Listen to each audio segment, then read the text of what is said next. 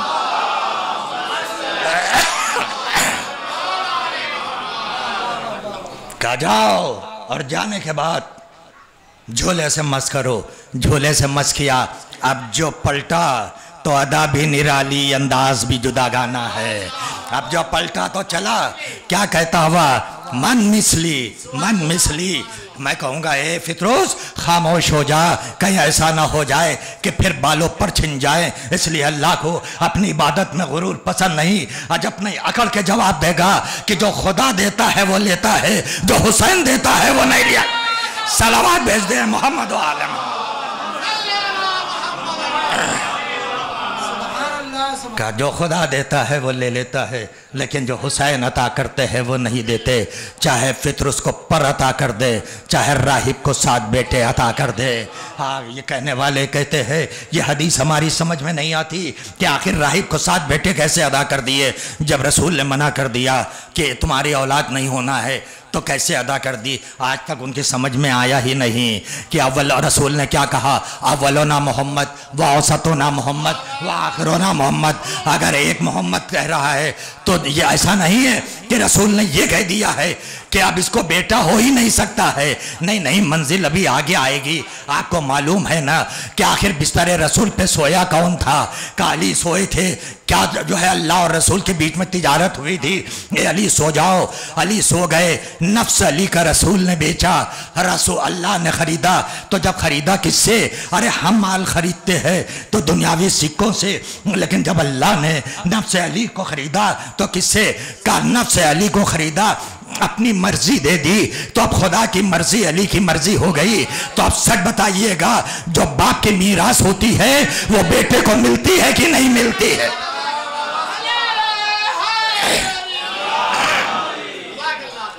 جو باپ کی میراث ہو وہ بیٹے کو ملتی ہے کہ نہیں ملتی ہے؟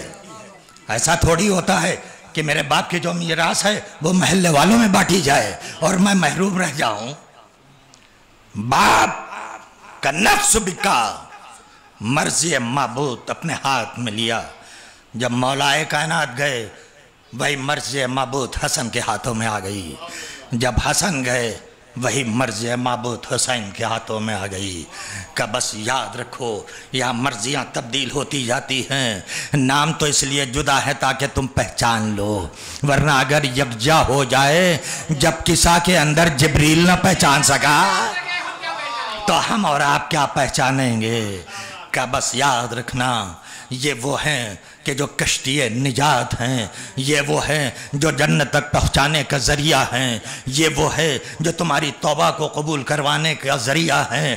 ہاں یاد رکھنا تمہاری دعائیں، تم گنہگار ہو، ہم گنہگار ہیں، ہماری صدا کیا پتہ خدا تک پہنچتی ہے کہ نہیں، لیکن جب ہم ان کو ذریعہ بنا لیتے ہیں تو اتنی آسانی ہو جاتی ہے کہ جو نہیں قبول ہونے والی ہوتی ہے وہ بھی قبول ہو جاتی ہے۔ لیکن ہاں عزیزو اتنا خیال رہنا چاہیے کہ اگر ہم سچی محبت کا دعویٰ کریں تو محبت ایسی ہونا چاہیے کہ ہمیں نہ کہنا پڑے کہ ہم اہل بیت کے چاہنے والے ہیں، بلکہ وہ خود کہیں کہ یہ ہمارے چاہنے والے۔ شیعہ کہنا آسان ہے، شیعہ بننا مشکل ہے۔ شیعہ کہنا آسان ہے، شیعہ بننا مشکل ہے۔ شیعہ کیسا ہونا چاہیے، اور یہیں سے ربط مسائب دوں گا۔ شیعہ ایسا ہونا چاہیے، آئیے دو شیعوں کا منظر آپ کے سامنے پیش کر کے زحمت تمام کر دوں۔ ایک اس سے زیادہ نہیں چاہیے کہ اچھا اگر آج کے لیے یہ کافی ہے تو یہ لیتے جاؤ کل کے لیے۔ عجب جواب دیا، اور یہ جواب دے کے مقداد نے بتایا پہچانو علی کا شیعہ کیسا ہوتا ہے۔ ابن مقداد نے کہا یا علی، آج جتنے کی ضرورت تھی وہ میں نے لے لیا، کل کے لیے لے جا کے کیا کروں؟ کہا کل ضرورت نہیں۔ ایک مرتبہ سر کو جھکایا، لبوں پر مسکراہٹ آئی، زبان میں طاقت آئی، مسکرا کے کہا یا علی، ارے جس کا علی آج دے سکتا ہے اس کا علی کر بھی دے سکتا ہے۔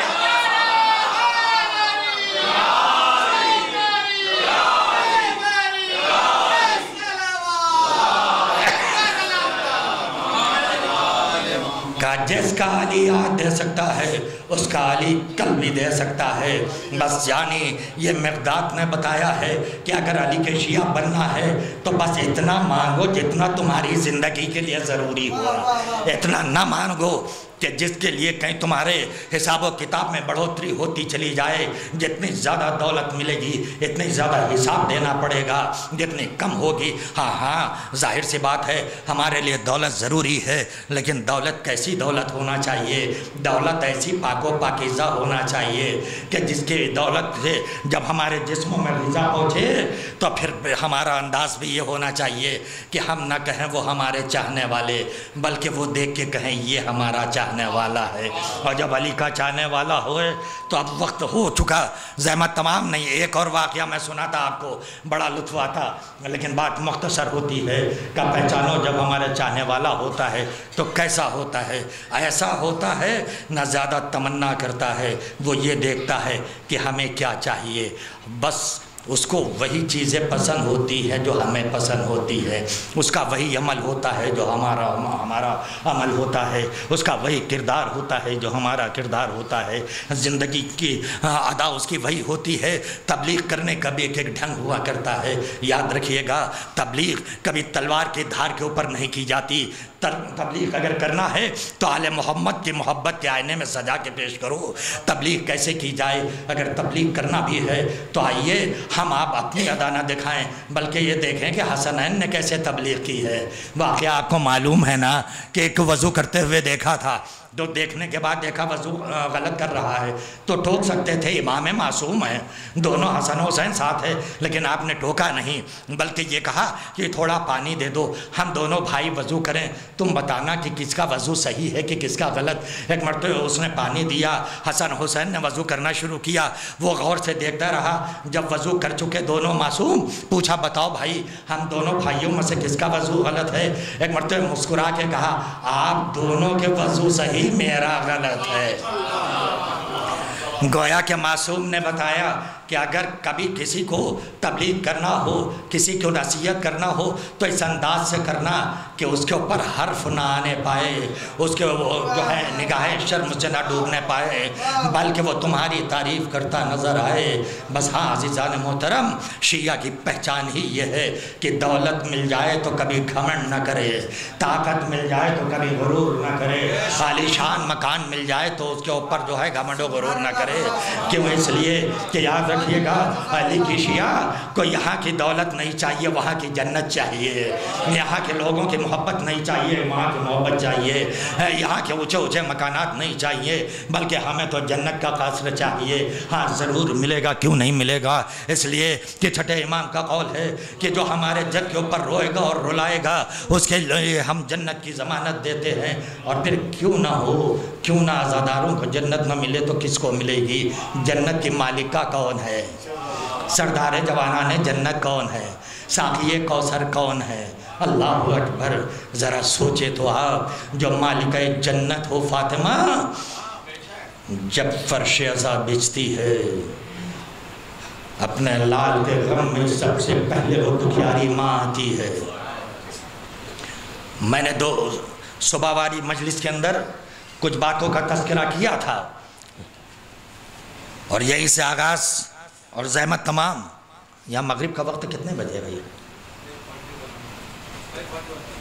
5:55 بجے۔ تو ابھی یہ ہے وقت، کوئی بات نہیں، ایک صلوات پڑھ دیں محمد والے، ابھی تو ٹائم ہے۔ میں سمجھا بھائی وقت آ گیا ہو تو نماز کے پہلے مجلس کو تمام کر دینا چاہیے، بہتر ہے۔ مجبوری میں کبھی ہو جائے تو الگ بات گئی، ورنہ احترام نماز اور اذان بھی، یہ بھی سلیقہ ہمیں آل محمد سے گھر سے ملا ہے۔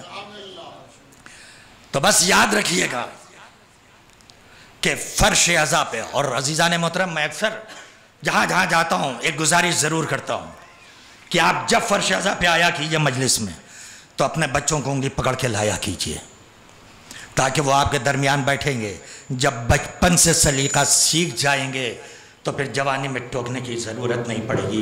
ورنہ آج ماحول اتنا بدل چکا ہے، میں نے باہر جہاں بہت سی جگہ مجالسوں میں گیا ہوں، میں نے کیا دیکھا کہ انجمن باہر کھڑی انتظار کر رہی ہے، کچھ بزرگ ہیں جو فرش عزا پہ بیٹھے ہوئے ہیں۔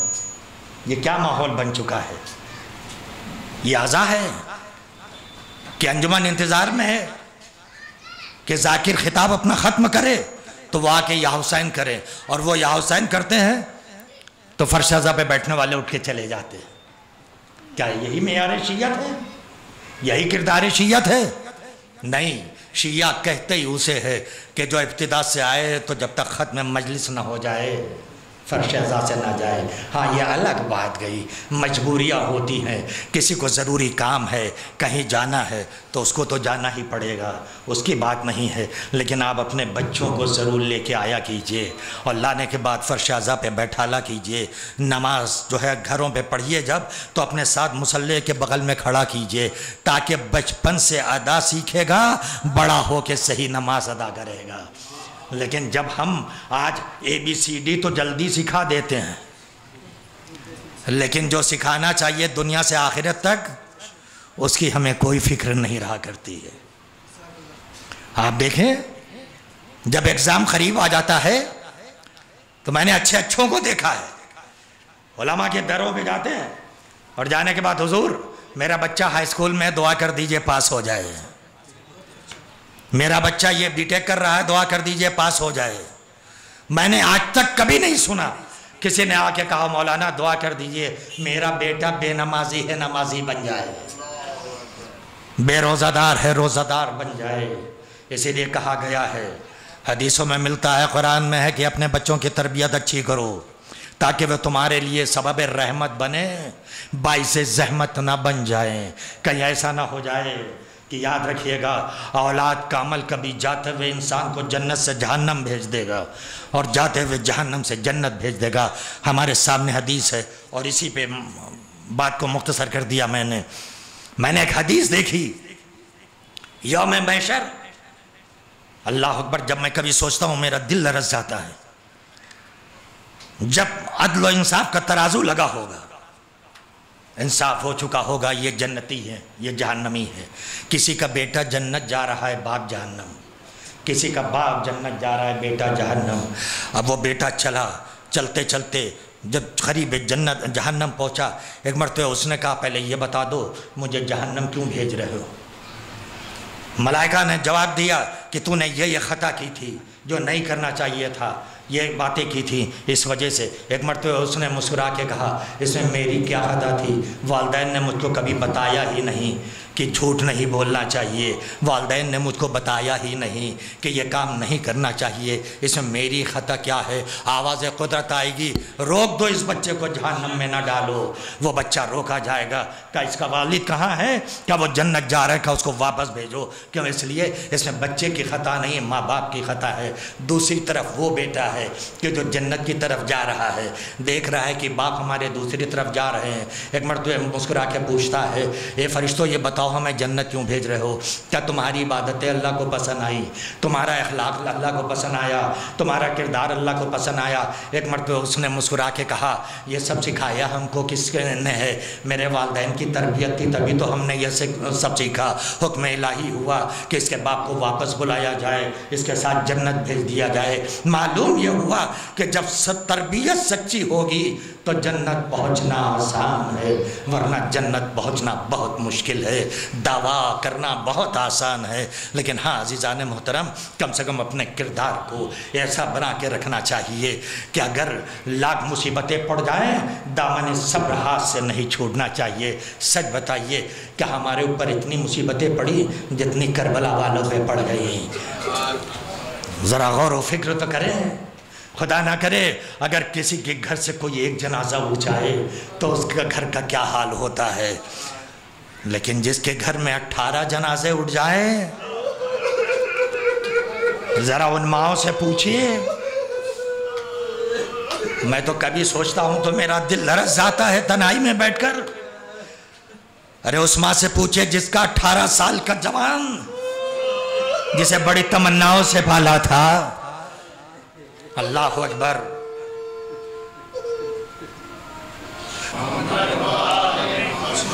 بس عزیزان محترم، چند آنسو نکل جائیں یہی بخشش کا ذریعہ ہے، اور پھر ظاہر ہے جس مرحوم کے لیے مجلس ہوئی ہے ظاہر ہے وہ بھی ذاکر اہل بیت۔ تو عزیزان محترم ذرا سوچئے آپ کہ ہمارے گھر سے اگر ایک جنازہ نکلتا ہے، چاہے کوئی بیمار ہو چاہے بزرگ ہو، تب بھی دنیا کا دستور یہ ہے کہ اگر کسی کا باپ مر جائے تو لوگ آتے ہیں عزا، جو آنے کے بعد بچوں کے سروں پر ہاتھ رکھتے ہیں، آ کے تسلی دیتے ہیں، ایک دوسرے کو پیار کرتے ہیں، پرسہ دیا جاتا ہے۔ لیکن یہ کربلا تنہا واقعہ ہے کہ جہاں گودیاں اجڑ گئیں، مانگیں اجڑ گئی، لیکن نہ کوئی پرسہ دینے والا تھا، نہ کوئی جو ہے سر پہ ہاتھ رکھنے والا تھا۔ عزیزو جی چاہتا ہے کہ ایک واقعہ سنا کے زحمت تمام کروں۔ جب 28 رجب کو قافلہ مدینے سے کربلا کے لیے روانہ ہوا تھا تو عزیزان محترم آقا حسین نے اپنے سب چاہنے والوں سے کہہ دیا تھا، دیکھو میری بیٹی سغرا بیمار ہے، جب سب رخصت ہونا تو کوئی قریب نہ رکنا، جلدی جلدی رخصت ہو جانا۔ لیجئے جب 28 کو رجب کو قافلہ چلنے لگا، ایک ایک آتا تھا سغرا سے رخصت ہو کے واپس جاتا تھا۔ آپ لوگ بھی جب سفر پہ آمادہ ہوتے ہیں جاتے ہیں تو دنیا کا دستور بھی دیکھا ہوگا آپ نے کہ آپ کے گھر میں جو بچیاں ہوتی ہیں نا وہ باپ کے دامن سے لپٹ جاتی ہیں، لپٹنے کے بعد بڑی دعائیں کرتی ہے۔ اگر بھائی جاتا ہے تو بڑی دعا کرتی ہے، پروردگار میرا بھائی جا رہا ہے تو رخصت ساتھ خیریت کے واپس آئے۔ سچ بتائیے جس کا علی اکبر جیسا بھائی ہو، سغرا جیسی بہن ہو، جب علی اکبر رخصت آخر کے لیے آئے، ایک مرتبہ سغرا نے کہا بھیا کیا تم بھی اپنی بہن کو ساتھ لے کے نہ چلو گے، تنہا چھوڑ کے چلے جاؤ گے؟ علی اکبر نے سر جھکا لیا، اے سغرا کیا کریں مجبور ہے، بابا کا حکم ہے، ورنہ سغرا ہم تمہیں تنہا نہ چھوڑتے۔ ہاں جب سب رخصت ہو چکے تو لیجئے وہ وقت بھی آیا کہ ایک 4 سال 3 سال کی بچی سکینہ قریب آئی، بہن کے گلے میں باہیں ڈال دی۔ ڈالنے کے بعد دنیا کا دستور ہے کہ نہیں، جب بہنیں رخصت ہوتی ہے، میں نے اکثر دیکھا ہے کہ جب بہن چلنے لگتی ہے تو ایک بہن دوسرے بہن سے کہتی ہے دیکھو جب لوٹ کے آنا تو سفر کا پورا واقعہ سنانا، پورا حال سنانا۔ میرا دل کہتا ہے جب سکینہ رخصت ہونے لگی ہوگی، سغرا نے کہا ہوگا اے بہن سکینہ خدا نصیب ہو تم بابا کے ساتھ جا رہی ہو، لیکن جب لوٹ کے آنا تو سفر کا حال ضرور سنانا۔ ہاں یہ قافلہ کربلا پہنچ چکا، لیکن مجھے تاریخ میں کہیں نہیں ملتا کہ کہیں سکینہ نے سغرا کو یاد کیا۔ آپ کو یاد ہے کب سغرا نے یاد کیا؟ ارے 7 محرم سے بچوں پہ پانی بند ہو چکا، ننھے ننھے بچے التش التش کی صدا دے رہے ہیں، لیکن سغرا کو نہیں یاد کیا۔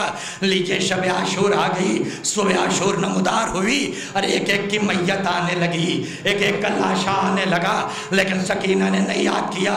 شام غریب آ گئی، جب خیموں میں آگ لگ چکی، بیویوں کی چادریں چھن چکی، اور ایک مرتبہ حمید کہتا ہے میں نے دیکھا 4 سال کی بچی خیمے سے نکلی، دامن میں آگ لگ چکی تھی، دوڑتی ہوئی مقتل میں جا رہی تھی۔ میں نے بڑھ کے روکا یہ بچی کدھر کا ارادہ ہے؟ کہے آنے والے مجھے مدینے کا رخ بتا دے، کہا مدینے جا کے کیا کرے گی؟ ایک بار تو یہ بچی کہتی ہے میں جاؤں گی، جانے کے بعد اپنے جد